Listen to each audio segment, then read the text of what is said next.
The real estate market in Queens is one of the hottest in the city, but the pace of home sales has actually been hampered by tight inventory. New York 1's Bree Driscoll joins us now with the latest real estate trends in the borough. Bree. Home sales in Queens are up from May, but down from June last year. Overall, sales are down mostly because there's not enough homes on the market. Joining me now is realtor George Herrera with the Queens home team at Keller Williams Realty. Thank you so much for joining us. Thanks for having me, Bree. Thanks for having me. So inventory is really tight right now. What does that do? Does that drive up the prices of homes? By how much? What are we looking at here? Yeah, ultimately, inventory, when inventory shrinks, it definitely is a supply and demand question. So it increases demand. So what we're seeing right now, inventory is actually about 25% below last year's level. So it's a big decrease in inventory. It's a big decrease, and what we're seeing is that the buyer demand is still strong because the rate is good. So they're actually just finding it hard to find their properties because there's just not that many homes on the market. So how does that compare to the rest of the city, Queens, the rest of the city? Is Queens doing better than the rest of the city, or, is it? Yeah, well, what we know is we concentrate in Queens, and so we know the Queens market. From what we hear, the same is going on in other areas of New York City and also in other parts of the country. But for Queens, we know for sure what we're experiencing is an inventory crunch, which is increasing the prices, obviously putting pressure on prices to go upwards.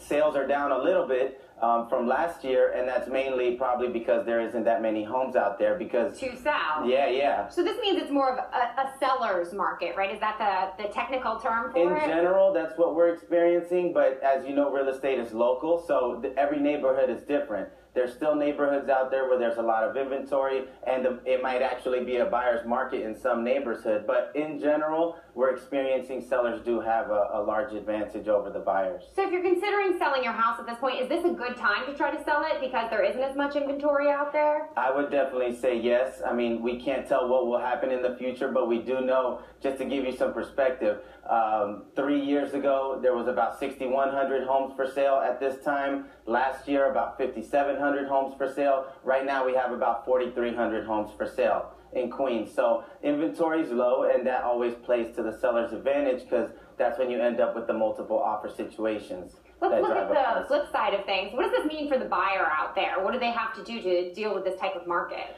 For a buyer, it's if I had to sum it up in one word, I would say it's a competitive market. So what you really need is to build a dream team. So what we mean when we say that is that you want to find a good agent, a buyer's agent that can represent your interests, someone who knows the neighborhood. They can navigate you through this market and set your expectations based on the neighborhood you're looking in. Also a good loan officer and a good real estate attorney. These people will help you find a property, negotiate a price, and also get you to the closing table. Now, also in Queens, there are a lot of co-ops and condos. Is it the same story for these types of buildings as well? Well, inventory is down all across the board.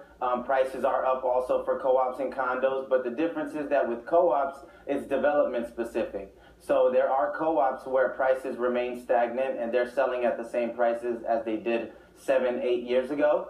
But it depends. Some co-ops are increasing in prices and some are staying stagnant. It really depends on your specific development when it comes to that. All right, let's talk about hot neighborhoods. We always hear about Long Island City. There's so much development, so many people want to live there. Is it still the same in Long Island City, or are we seeing other hot neighborhoods as well? Yeah, there's a lot of hot neighborhoods. I mean, we see a lot of people that are migrating here. So, for example, with our listings, we're getting a lot of Manhattan agents that are bringing us buyers.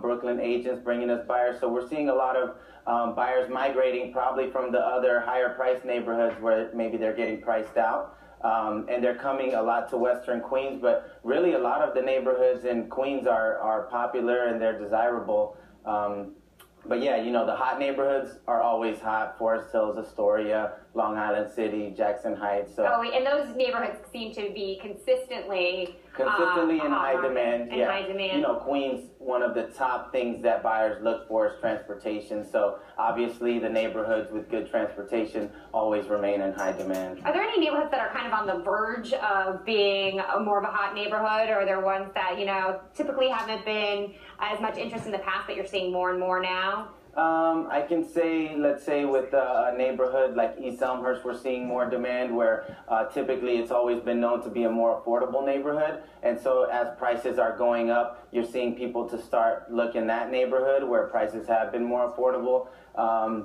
But there's just really so many neighborhoods, and there is a lot of neighborhoods where they were typically more affordable is where you see maybe people getting priced out and starting to migrate to those other neighborhoods. All right. Yeah.